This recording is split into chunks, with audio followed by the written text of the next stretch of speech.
guys, welcome to module 3 of Start Your YouTube Channel from Scratch. In module 1, we looked at setting up your channel, and in module 2, we looked at keyword research. This is because there's a hierarchy to setting things up. We've got a niche, we've got topics that we're going to make videos about, we've got the keywords that make up the titles and descriptions of those topics, and now we need to make the thumbnails for those videos. Now, I know you must be chomping at the bit to get into making a video, but without having all this information, your direction will be woolly and random. Your videos will not be on point and you will not get views, and you will struggle to grow your channel. So it makes sense that you define your channel and define your videos with purpose. So in this module, we're going to get into these thumbnails. The first thing I want you to remember is that the thumbnail's job is to make a potential viewer look at your title. So now you see why we did the keyword research. Now we're going to get into clickbait thumbnails and also the anatomy of the perfect thumbnail. There is no perfect thumbnail. It's whatever connects emotionally with the potential viewer. So in this tutorial, I'm going to get into some of the tools that you can use to craft thumbnails that get clicks. In YouTube Analytics, there is something called CTR. This is the click-through rate. This is an important indicator to YouTube of how relevant your video is. The click-through rate of a thumbnail determines how many people are going to watch it. If you have a high click-through rate, chances are YouTube will show your thumbnail and your video to more people on YouTube. More people click through, you get more views. So the thumbnail is a critical thing to get correct. Okay, let's go create. Okay guys, so what we're going to do first is we're going to start off with some thumbnail analysis of some of the top channels out there. Now, if you want to find where the top channels are, there's no better website to go to other than socialblade.com. I mentioned socialblade.com when I talked about keyword research, but this is also a place to find out where the top creators are doing their work and also how that work is being scored. So what I can do is I can go to the top lists section of this site, and I've got a couple of options here. I can go to the top 50 YouTubers, I can go to the YouTube popular countries, or I can go to the YouTube top categories. This is to gain some inspiration for what your channel should be about. Now, the idea is you find a channel that you think you want to make content based around similar ideas, and you go there and you study them. You see how they make their thumbnails, you see how they make their channel art. And the way to look at it is if you take 2 or 3 of your favorite creators and do a mashup of their style, then you will come up with your own style. So I'm going to select top lists, and what I'm going to do is I'm going to look in the YouTube top categories and I'm going to click on education. And this gives me a list of the top 250 YouTubers that base their content on education. Let me go back to my list again. I could go to entertainment. This is just how you can find all the channels that are doing really well in their niche. I highly recommend you get yourself a Social Blade account, log in so you can get deeper data and numbers and see what other channels are doing. That way you don't have to guess. So while I was in Social Blade, I came across this channel here. This is Veg Village Food, and we are looking at the thumbnails, and you can see essentially we have one basic style of thumbnail. We have grandma with big plates of food. You've got a human figure and you've got big plates of food. And this thumbnail style is pretty consistent all the way down the page. If you squint your eyes slightly and look at that, then you get a sense of what colors are dominant in this thumbnail style. And I can see there's greens and yellows and oranges. So greens, yellows and oranges might be the colors for a food channel. What we're also going to do is we're going to look and see which video is the most popular, because that suggests that that has a high CTR, click-through rate. people are clicking on it. If I go to videos and then go sort by most popular, and I can see that's loaded up 1000 samosa recipe by my granny. Now the thing to note here is all these descriptions in these top videos are using a lot of uppercase capitalization. That's something you might want to consider as well. That 1000 samosa recipe has had 48 million views. You can also sort by the newest. You know that a channel like this has got their thumbnail game on point. The next channel I want to look at is Mr. Cake. I have not heard of Mr. Cake before, but Mr. Cake is here, and this is another cooking channel, but obviously this is about cakes. I've loaded up the videos, and what I'm going to do is I'm going to sort them by most popular. This channel has 2.42 million subscribers, and as you can see from the thumbnails, these are mostly chocolate cakes. A thing to note is there are 2 images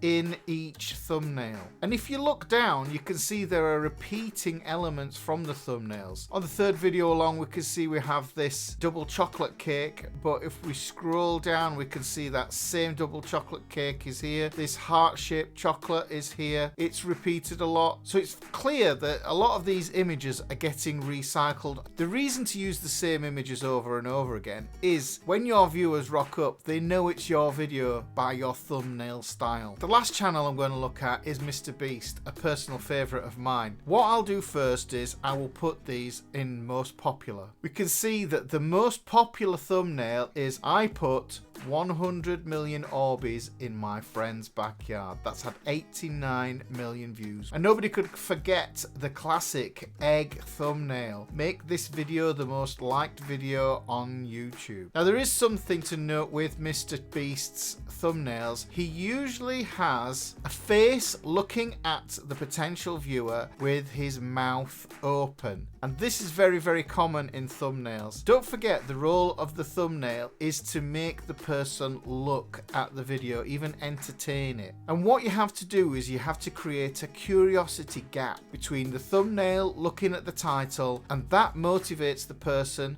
to want to click through and watch the video. So I'm going to create a thumbnail, but first I want to gather some resources because I want to show you some cool tricks. I want to show you how to remove a background from an image that I grabbed from pexels.com. Here's the pexels.com website, and this is another place to get royalty-free images from. What I want to do is I want to create some emotion, and to do this I want the person in the thumbnail to look amazed. I'll scroll through and I'll grab a picture. Worth noting, if I scroll through to get a picture, I want to grab the pictures that actually make me stop and look. It makes sense when you pick a picture that picture makes you stop and look. That means it has a chance to get clicked. If you stop, somebody else will stop too. This picture is perfect. She looks happy, her mouth is wide open, and her eyes are staring at me. I'm the viewer. Psychologically, human beings are geared up for eye contact. A thumbnail that does that gets the click. I'll just download that image. Now the problem with that image is that it had a background on it. I want to edit that image so that I can put a glow around that young lady. So what I'm going to do is I'm going to upload that image to a website called remove.bg. This gets rid of backgrounds. There's nothing worse than seeing a confusing looking thumbnail with lots of photos jigsawed together. When we create thumbnails, we want to create them in layers. So I want this background image gone because I want the layer behind to show through. So I'm going to upload my image now. As you can see, with a little bit of internet magic, the background has gone. It is transparent. Now what I can do is if I click over to the original, you can see the door behind her, but with the removed background, that has gone. I can also edit this image if there are bits that you don't want in there that might get in the way, like she has a bit of hair that's sticking out there. I can just run the delete tool around that and just get rid of that. That will give me a tidier image. I can also restore bits. If the remove.bg program is overzealous, I can add things back in again.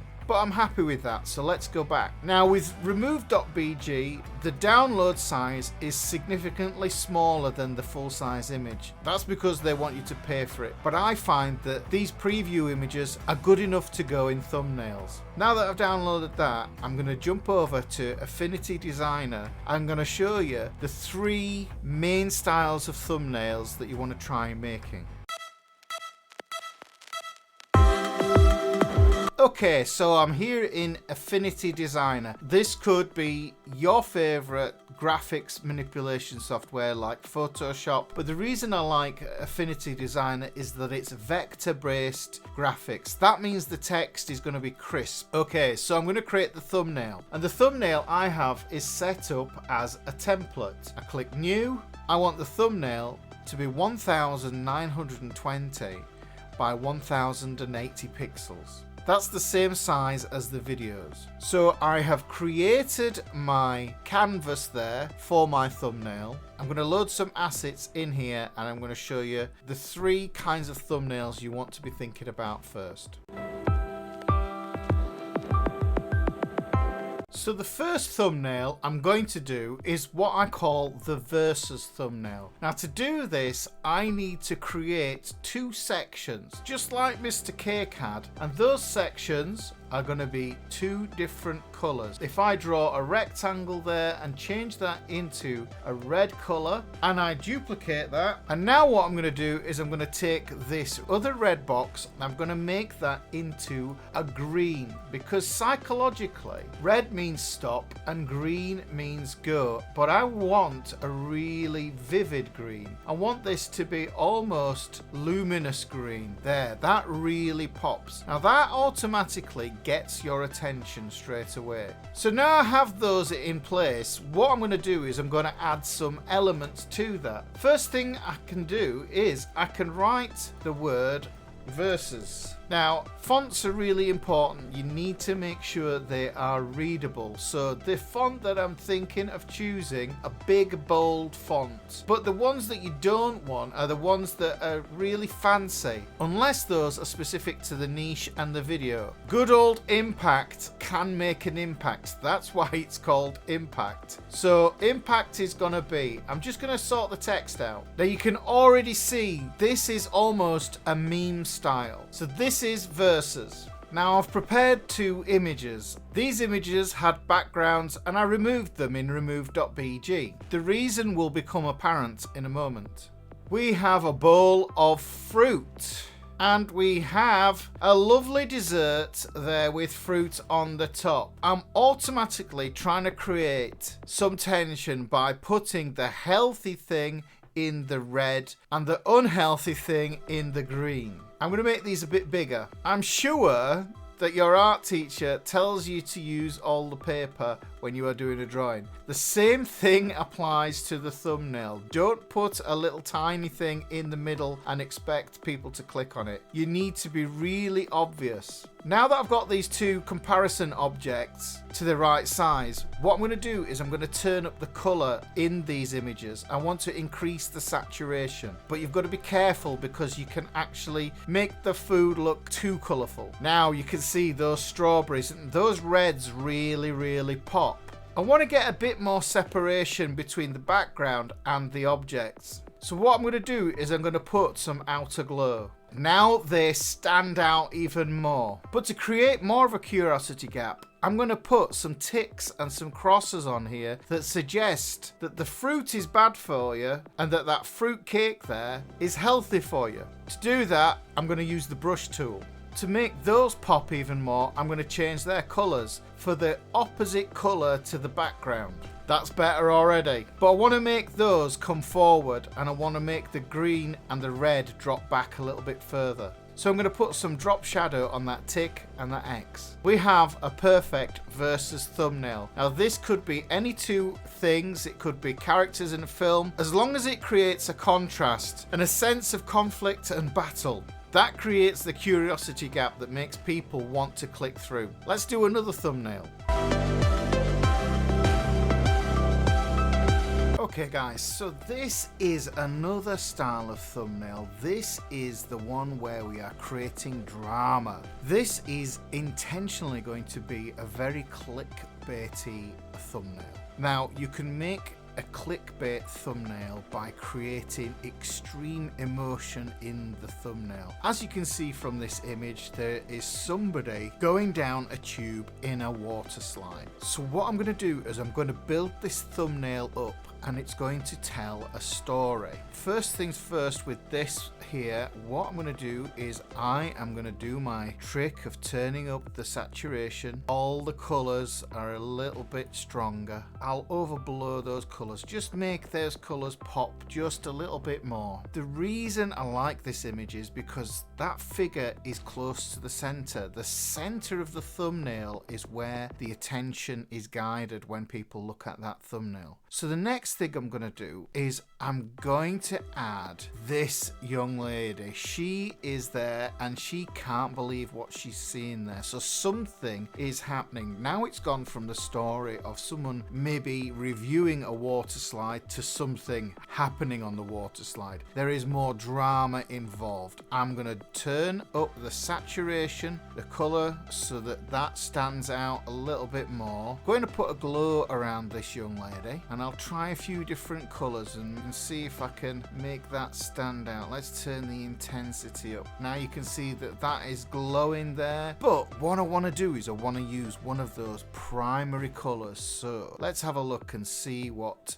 red looks like. Now that is quite jarring. Let's have a look and see what green looks like. Let's have a look and see what yellow looks like. Now I think yellow actually does a really good job of catching the eye, because if you think about it, when you see hazard signs on the roads, they are usually yellow. We are programmed to look at that and think, oh no, this could be a hazard. So she has that glow around her. What I'm also going to do is I'm going to make it really obvious what is going on here. So I'm going to put a circle around the lady who's in that tube there. That guides your eye towards that middle. And what I'm also going to do is I'm going to put an arrow in there as well. Now that really guides your eye and it makes you question what is going on. This is all that thing about the curiosity gap. I'm going to title this. I could leave this thumbnail like this. The viewer could look at this and interpret it in completely a different way. But what I'm going to do is I'm going to add some text. Now this is my favorite font. This is the TubeTechs font. This is really spelling it out. And to match that glow, what I've done is I've put that text in yellow. I got stuck. That really is saying something there. And actually, just to draw a little bit more attention towards the middle there, I'll put a scream in there. So we've gone from a pretty ordinary picture to something with a lot of drama. It tells a story, but it has all these clickbaity elements. Notice the words that I've used as well. When you use words, you want to use a maximum of 5 words. If you don't need to use words, don't use them at all. Something I will say as well is don't put your text down here where it can be covered there by the timestamp. The timestamp goes in this portion here, and that will cover and obscure your words. Another thing I would recommend is you've already got these words here in your thumbnail. There is no need to repeat them in your title, so don't pull words from your title and put them in the thumbnail. What you want to do is create something that makes people click. Now grab the image of this chap off pexels.com, and as you can see, he's sat cross-legged looking at his laptop. I'm going to change that completely. I'm going to make him look super happy that he has now got a great big cake. By blocking out the laptop, this makes him look like he's super happy to be having dessert. I'm going to turn the saturation up on him because he's a main character. I've moved everything towards the center of the thumbnail because that's where people look when they look at the thumbnail. They look at the center. But as you can see, the white background is pretty basic. Let's try some other backgrounds. This pink bokeh has a nice aesthetic, but I don't think it's suitable. This isn't going to be an eye catcher. This red is a little bit more convincing, but I don't think it's there yet. And this is a fancy wallpaper. And these are just background textures I can get off pixels. However, human beings are drawn towards the primary colours. The primary colours catch our attention. So what I'm going to do is I'm going to try out 3 different colours. I'm going to try out a red, a yellow and a green background. Here you can see the red. That pops, but I think we can do better. Let's try a green. That pops as well. Now look at that. That yellow is really eye-catching. So messing around with the background color can change the whole vibe of a thumbnail. If you were happy with the design of your thumbnail, what you can do is you can split test the thumbnail by changing it out. YouTube will not penalize you if you swap your thumbnails out. But make sure you give each thumbnail at least 4 days so you can see if that's giving you a better CTR. So that's how you design a thumbnail. You might find that once you've designed your thumbnail that you want to go back and change all your channel art, and that's perfectly fine to do so as well. It takes time to build the imagery around your brand, and it's a lot of fun. So this is using the desktop for creating thumbnails. I'm going to show you how to make thumbnails in Canva on mobile now. Okay, so here we are in Canva, and you can see that we have some options to go through here. Now Canva is something we're going to use later on when we want to promote our videos on other social platforms, so it's worth getting your head around. You must spend time in this app and create thumbnails, create channel art, create posts, create lots of different things that can promote your channel further on down the line. It's a valuable tool, and if you feel that it's the right tool for you, then they have a paid version, which means you can get into all the premium content and templates and artwork and everything else. This app is actually hooked up to CLICKBAIT as well, so you can tap into the database of CLICKBAIT images. But for now, we're going to keep it very simple. We're going to go and we're going to type in YouTube thumbnail, and here you can see these free templates that we can scroll through, and we can take those and we could just use one of these here. You can swap the images out, and you can swap the text out, change the font, change the color of the font. What I'm going to do actually is I'm going to create one from scratch, and I'm going to add my own photo in here that is in my camera roll on my iPhone. So tap to edit the background. I want to edit the background. It says you can manage your pages here, but what I want to do is I want to add an image, and I'm going to go through my images. Yes, there are a lot of guitars, and I'm going to go for that picture of that guitar there. Let's pull that one up there, because my video is going to be about guitar licks. It's a musician thing, so we're going to put that there. If I wanted to, what I could have done is I could have run that through remove.bg first to get rid of all that background and leave the guitar, but let's just take that there. That's enough, that's okay. This thumbnail is going to be called 5 Tasty Blues Licks.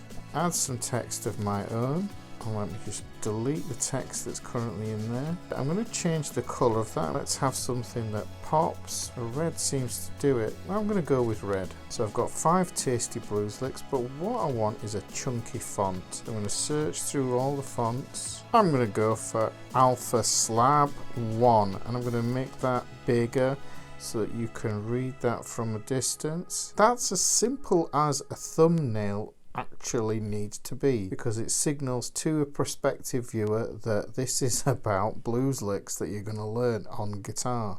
You can get really fancy with this, and like I say, what you want to do is just experiment with these. I'm going to download that now, and that is now saved to my camera roll, and I can save that for when I upload my video and I'm ready to rock with a thumbnail that's beautiful and simple. Well done for completing this module. Hopefully you are equipped and on your way to making some superb thumbnails. In next week's module, what we're going to actually look at is shooting your video. We're going to be talking about equipment that you're going to need, what you can actually get away with, you know, like using your phone. We're going to talk about lighting. We're going to talk about outlining your video. I'm going to show you a cool way to record video using a free program called OBS. I'm also going to show you places where you can get free music for your video. So I look forward to seeing you in next week's module.